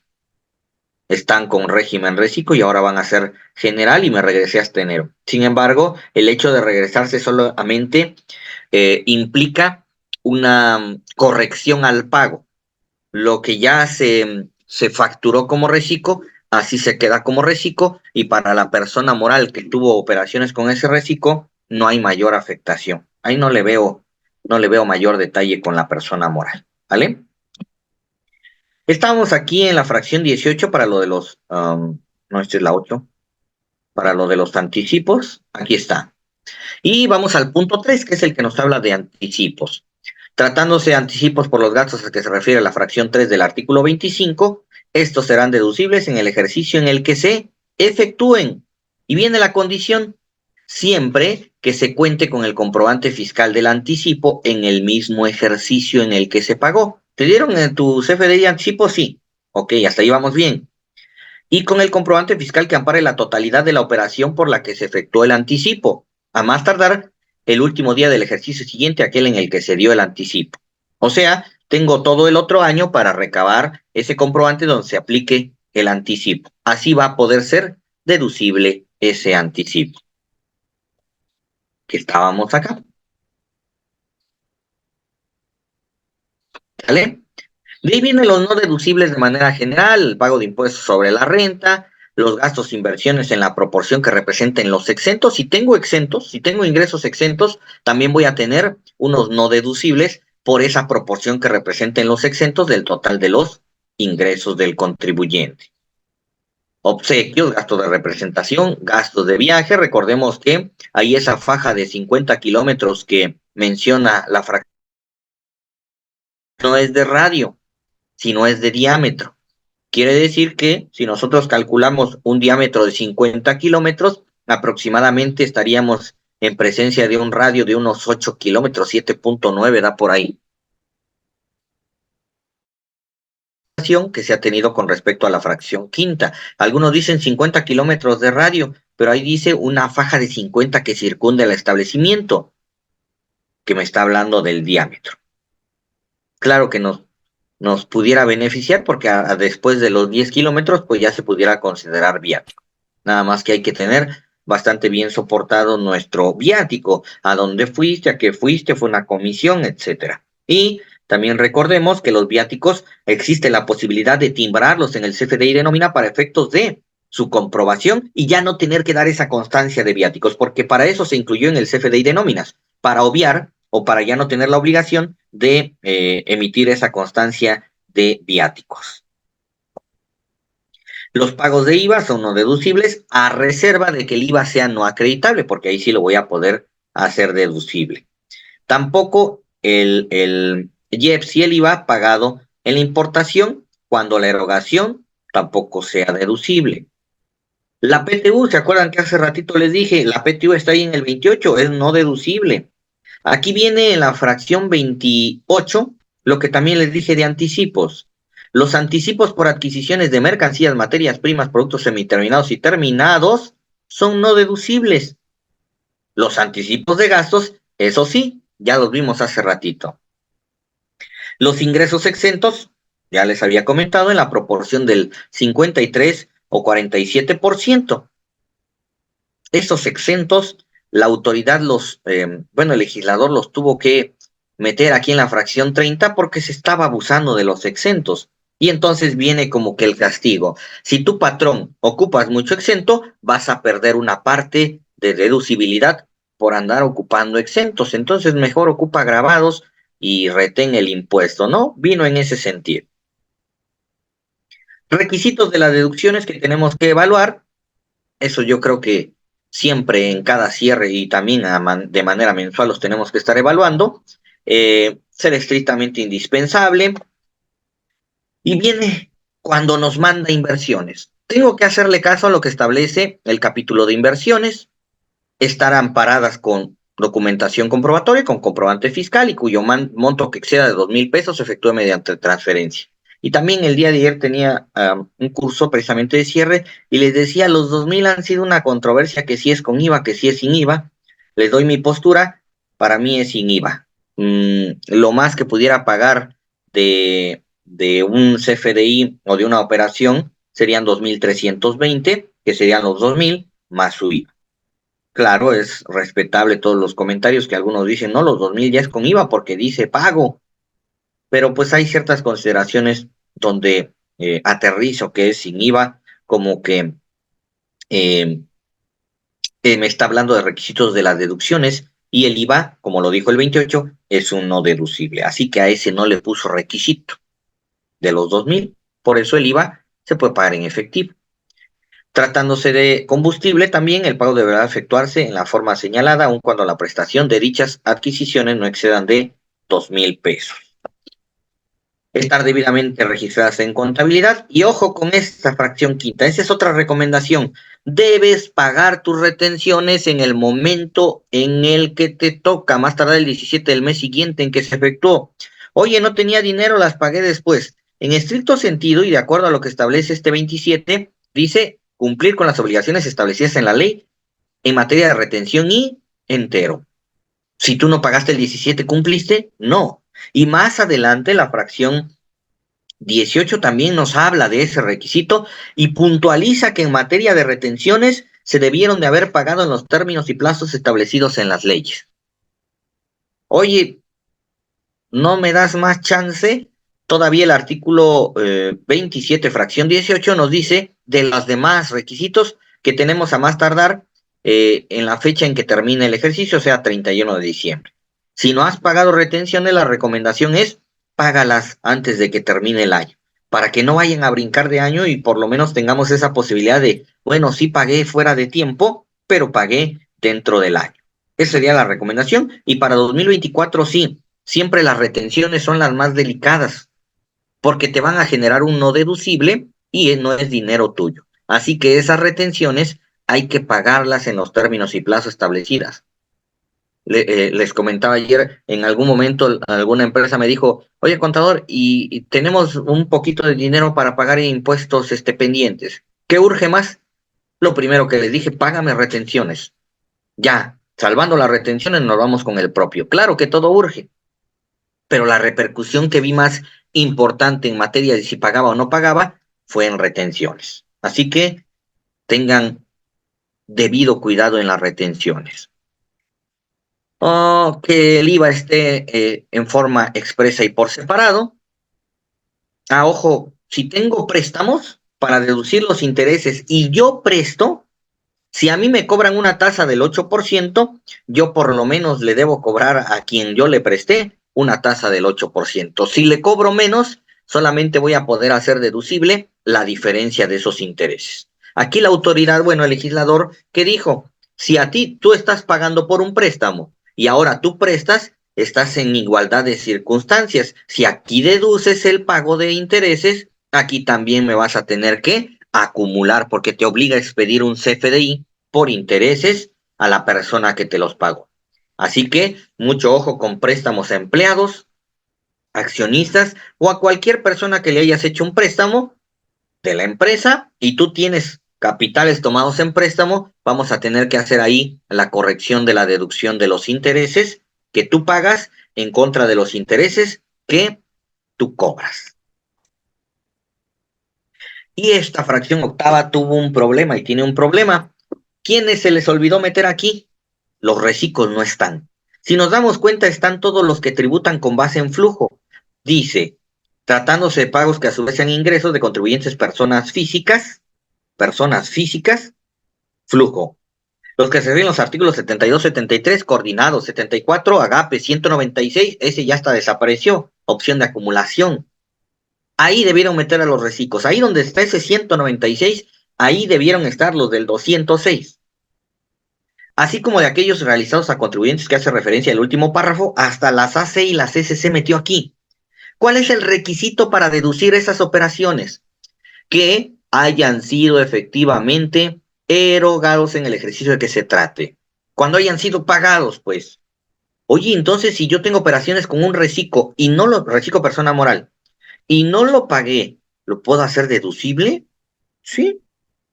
¿Y el reciclo lo va a hacer acumulable? No, porque se les olvidó en la fracción octava y para efectos del reciclo, no, no puso ahí mayor detalle.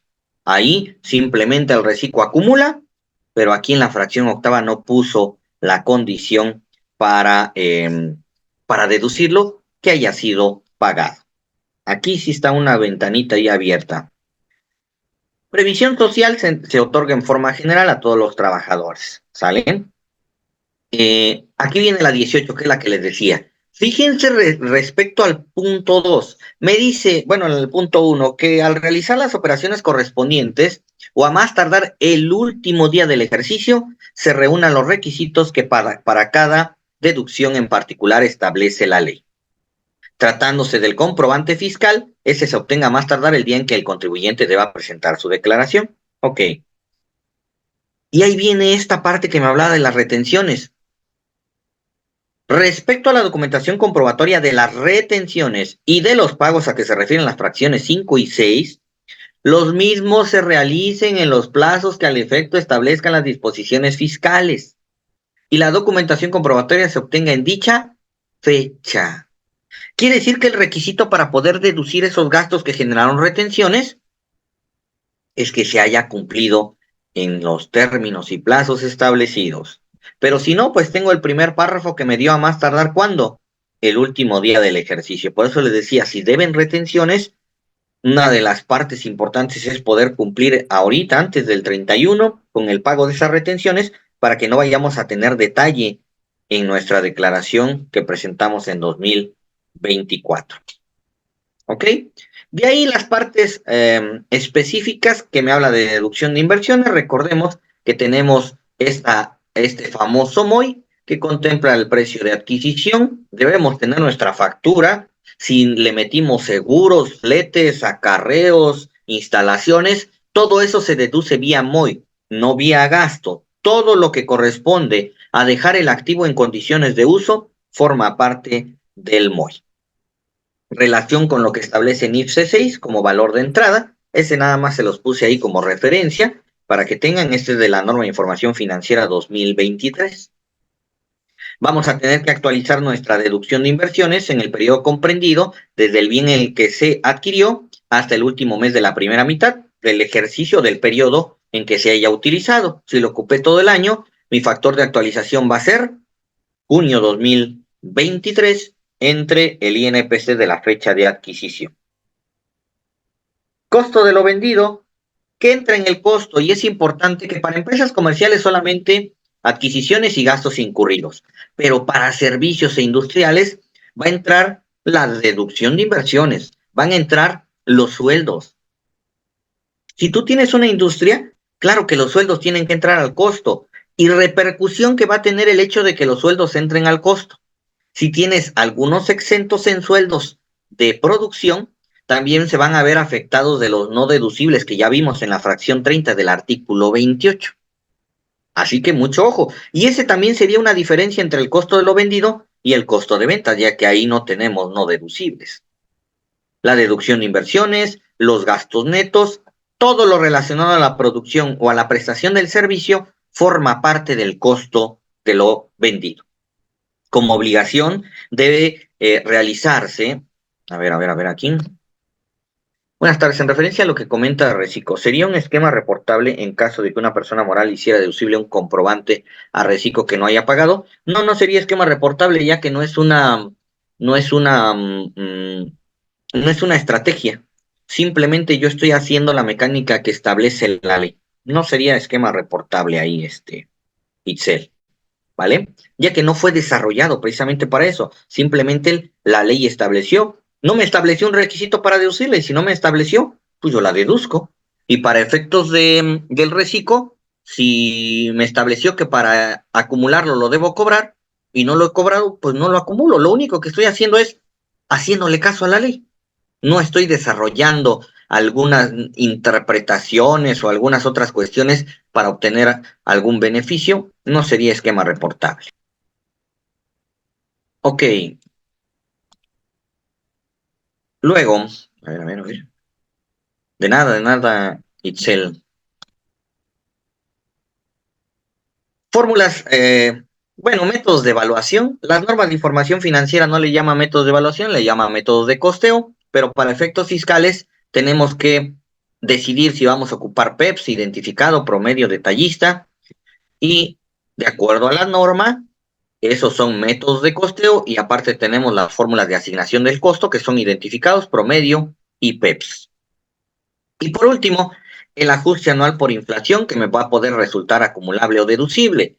Recordemos que tengo que sacar mi saldo a promedio anual de deudas, mi saldo promedio anual de créditos, los enfrento. Si mi saldo promedio anual de deudas fue mayor, me va a resultar un ajuste anual por inflación acumulable. Si los créditos fueron mayores, me va a resultar un ajuste anual por inflación deducible. ¿Ok? Lo tengo que multiplicar por un factor de ajuste anual que va a ser INPC del último mes del ejercicio en el cual estoy calculando ese ajuste entre el INPC del último mes del ejercicio inmediato anterior. Y a eso le resto la unidad. Ese factor lo multiplico por esa diferencia entre los saldos promedios y lo que resulte va a ser mi ajuste anual por inflación, ya sea acumulable o ya sea deducible. Hasta acá. Y de ahí, la conciliación, les dejo la fórmula de la conciliación, aunque ya en el formato de la declaración anual ya viene. Partimos de una utilidad o pérdida contable, vamos a llamarlo, más ingresos fiscales no contables. ¿Y eso cuáles son? Ejemplos de ingresos fiscales no contables, pudiéramos tener la ganancia por enajenación de activos, pudiéramos tener, ejemplo, préstamos donativos recibidos mayores a 600,000 pesos no informados. Lógico que para efectos fiscales son ingresos, pero para efectos contables no. ¿Qué otro ingreso fiscal no contable tenemos? Los anticipos que ya habíamos visto. Los anticipos de clientes son ingresos fiscales, pero para efectos contables no son ingresos, son pasivos. Más deducciones contables no fiscales. Ejemplo de deducción contable no fiscal, la depreciación. La depreciación. Claro ejemplo de la depreciación. Otra, si tenemos diferente cuál, el costo de ventas. Otra deducción contable no fiscal, por ahí pudieran ser los intereses moratorios, ya que hay una restricción en materia fiscal de intereses moratorios. Después del cuarto mes se van a deducir solamente hasta que se paguen.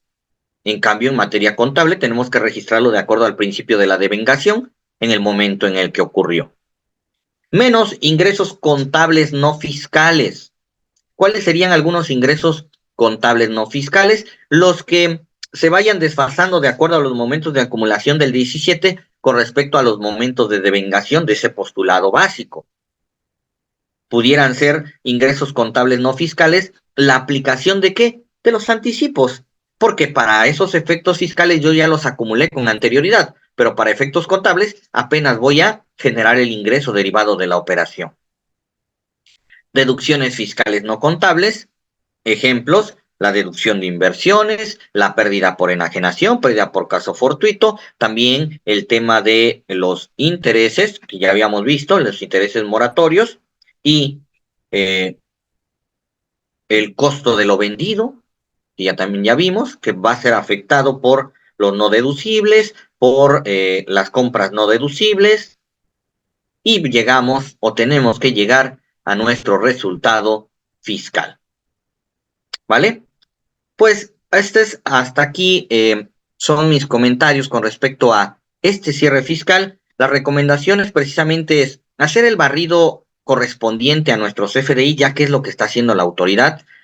También podemos utilizar las herramientas, porque esas sí han sido útiles que nos da la propia autoridad, como por ejemplo el visor de nómina para patrones, el visor de nómina para patrones más que nada, para hacernos de nóminas, cotejarlo contra lo que enteramos, contra lo que nos falta por enterar.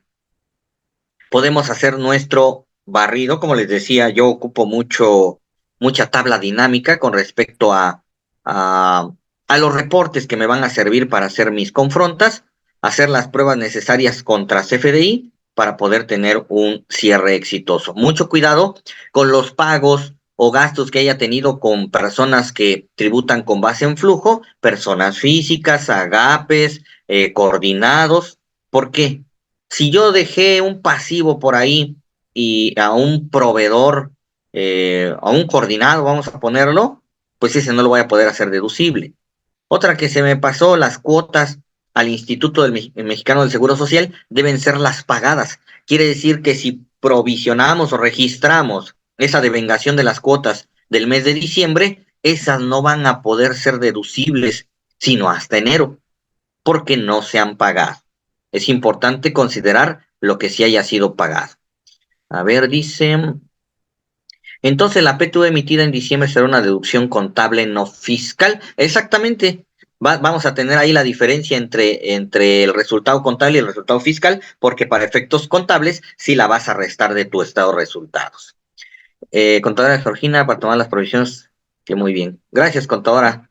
Pues no sé si hay algunas dudas, vamos a tomar estos minutitos que nos quedan para resolver algunas dudas, comentarios que puedan haber surgido. Es un tema que, si bien es cierto, específico para el régimen que cada uno de nosotros vayamos a realizar, es importante tomar las previsiones, como les dije, en materia tecnológica. Si tenemos algo que modificar, estamos en tiempo, porque yo también estoy preocupado de esta empresa que ya tiene casi 3 semanas y no me actualiza, pero ya se presentaron los medios pertinentes para efectos de corregir, pues veremos qué nos responde la autoridad. Pero sí, estamos sujetos a una actualización de sus plataformas, a una actualización de los sistemas, y pues muchas veces lo que dice la ley no llega a aterrizarse en lo que dicen o en lo que hacen los sistemas, ¿no? Perfecto. Pues no sé, los leo, comentarios, preguntas, para poder ir cerrando nuestra plática del día de hoy, y también el agradecimiento al contador aquí que nos dio el espacio para poder platicar con todos ustedes este tema que yo creo que vamos a estar viendo desde ahorita y hasta finales de febrero. ¿Dudas?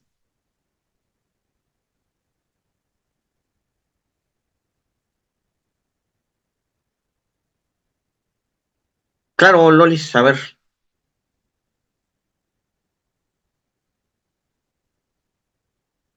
lanza la pregunta, a ver.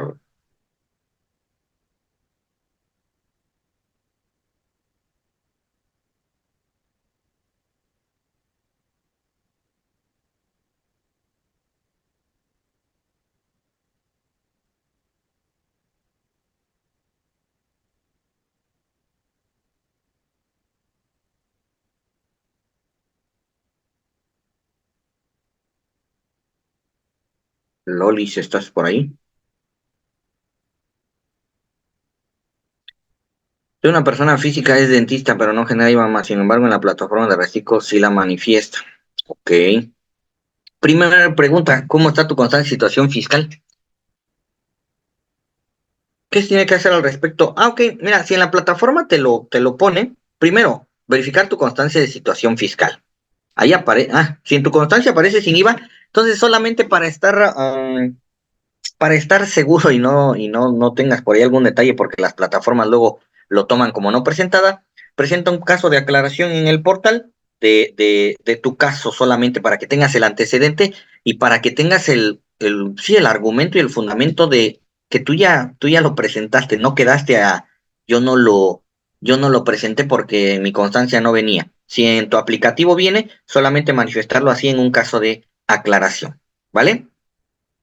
Pablo, gracias, excelente plática, recordatorio, todo lo que ese es mi primer precierre después de 12 años. Claro, Pablo, es que es un mundo esto, pero siempre es importante pues darle una revisada, ¿no? Muchas veces lo hacemos año con año o la primera vez que lo vamos a retomar o hacer, pero es importante pues tener en consideración todos estas modificaciones que hemos tenido en los últimos ejercicios, ¿no? Janet, muchas gracias. Luis Contreras, gracias, bonito fin. Gracias. No, gracias a todos ustedes. También gracias aquí a PC Solución por el espacio y también pues la apertura que dan, ¿no?, a todos ustedes de manera gratuita para la capacitación. Muchas gracias, CP Rivera. Una consulta, ¿qué puedo hacer con el SAT? Y cuando el contribuyente fue a sacar su fiel, detectan doble club, CURP y no se lo dieron. Esto llevará hasta 2024, está en reciclo. ahí sí es un tema, fíjate, el SAT posiblemente hay que estar monitoreando, no te vayan a sacar del reciclo y no vendría siendo un argumento el hecho de que la autoridad no te lo dio, porque este tema de la doble CURP es responsabilidad del contribuyente. Entonces ahí que se puede hacer mucho, solamente en dado caso de que te reclasifiquen, pues sí presentar en primera instancia en sede administrativa, algún escrito libre, alguna aclaración. Empezó en mayo de 2023, pues todavía tiene tiempo para poder, si detectan que no tiene esa firma, entonces sí va a ser importante aclararlo, como les decía, en sede administrativa mediante algún escrito libre, o si no ya, si se quiere pelear ahí, pues ahí mediante recurso de revocación o juicio de nulidad, ¿no? Pero creo que la autoridad todavía pudiera tener ahí cierta consideración, ya que recordemos que esas actualizaciones no las hacen las de servicios, entonces eso lo hace ya sea auditoría o la parte de sistemas, es un robot el que lo hace, entonces como tal la autoridad no puede decir no te voy a reclasificar porque pues no te pude dar la firma, ¿no? Que no te puede dar la firma. Sí, no se vayan, chicos, ya se están yendo. Ya están yendo todos, Charlie, ¿cómo ves? ¿No? Ya tiene prisa, yo creo que ya Este, se van a la ya, posada. más dudas que tengan por ahí de una vez, muchachos. Si no tienen dudas, bueno, pues Ay, sería, sí. sería todo. Pues ya saben, su servidor Juventino Berrones, distribuidor de Compaquín. Nada más que no quiero que se vayan porque les quiero hacer una invitación por ahí. Va a estar Pepe Soto, Charlie, por acá con nosotros. Para los que son clientes, va a estar Pepe Soto, pues nos vamos a aventar un curso donde él va a estar 15 horas y yo voy a estar 15 horas. Esto es para todos los que son clientes de PC Solución, ¿sí? Y los invito también a que conozcan nuestro canal de Un Día, un Emprendedor en YouTube y sigan nuestra revista. Pues muchas gracias, como bien lo comenta el contador por ahí, sí, en algún momento se nos complicó los sábados, ¿no? Pero pues siempre hubo la apertura, pues igual ahorita ya me voy a clases, todavía tengo clase en la tarde hoy, pero pues siempre un gusto compartir con todos ustedes.